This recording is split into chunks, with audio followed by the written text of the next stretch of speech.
What up, guys? Hope everything is going well. I wanted to cover the anniversary of the 1987 stock market crash. And I wanted to cover it for a few reasons. I sell options, and when the market crashes or when volatility spikes up, I notice a difference in my account.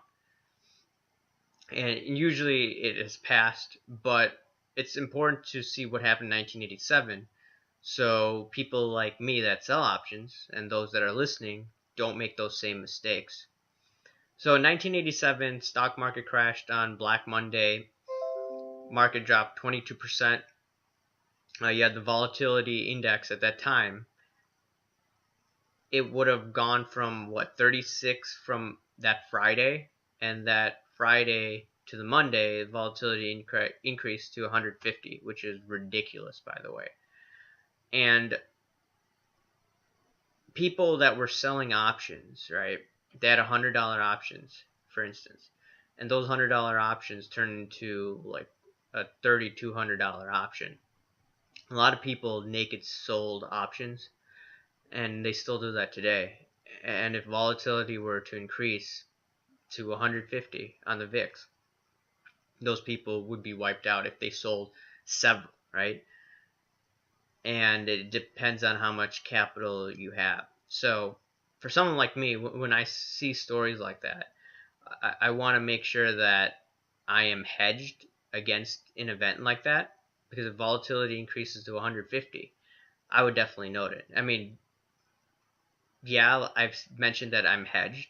I do have some puts, and for every option seller, having puts in a situation like that will help your portfolio if you are bullish to one end, but that doesn't mean that it's going to save your portfolio.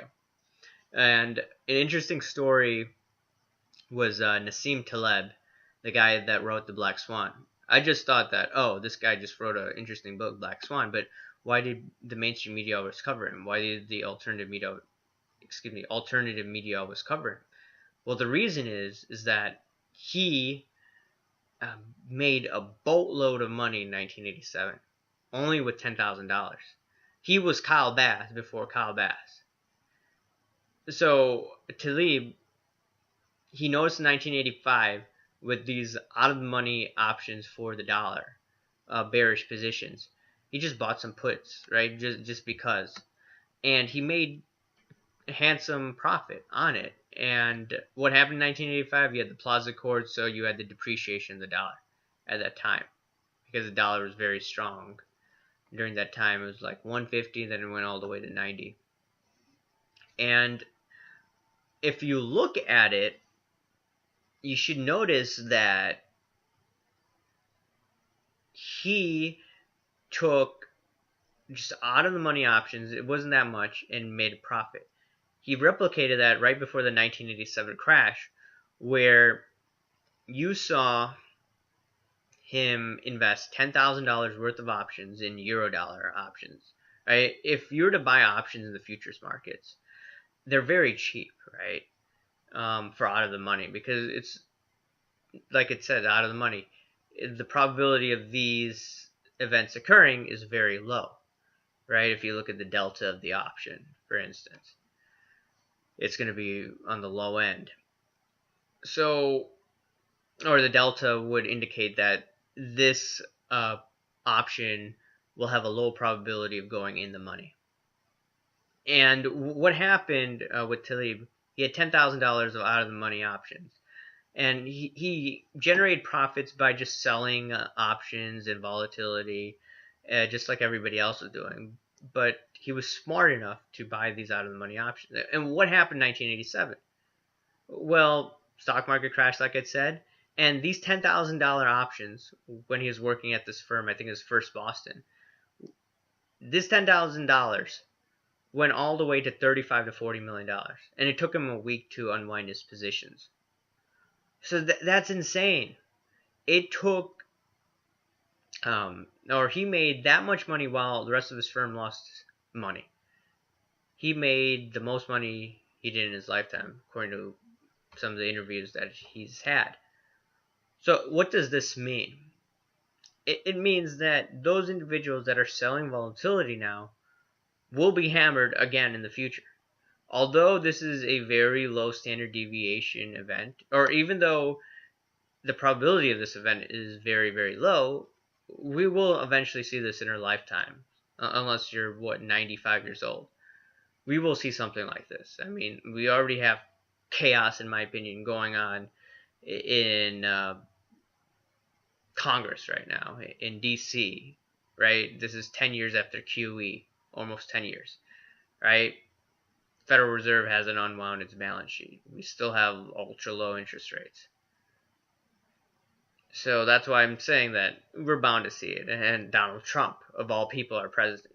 I'm not bashing him here. I'm just saying that a celebrity apprentice is president right now. And I wouldn't be surprised if the elite would try to blow up this economy. I mean, he's doing everything to piss them off, which I applaud him on doing. Don't necessarily agree with him on everything. But he is pissing the elite off, the globalists off. So getting back to this crash thing. So if you're selling naked options, just be careful, because if volatility increases to 150, like we saw in 1987, a lot of people are going to be wiped out. And it is very shrewd to be like Nassim Taleb and just have some options out of the money if you are having some bullish positions in the stock market or in the futures market. And the other thing about this, 1987, they didn't have the measures set forth if there was a crash like that. I mean, right now we have circuit breakers. So if the S&P were to fall 7%, and there's another level, I think it's the third level, 20%, they would shut down the stock market for a period of time. Like if it falls down 20%, then be shut down for the rest of the day. In 1987, there was no such thing. In 1987, there was no such thing as the Working Group on Financial Markets. People call it the Plunge Protection Team. A lot of conspiracies going out that they buy S&P futures, the Plunge Protection Team.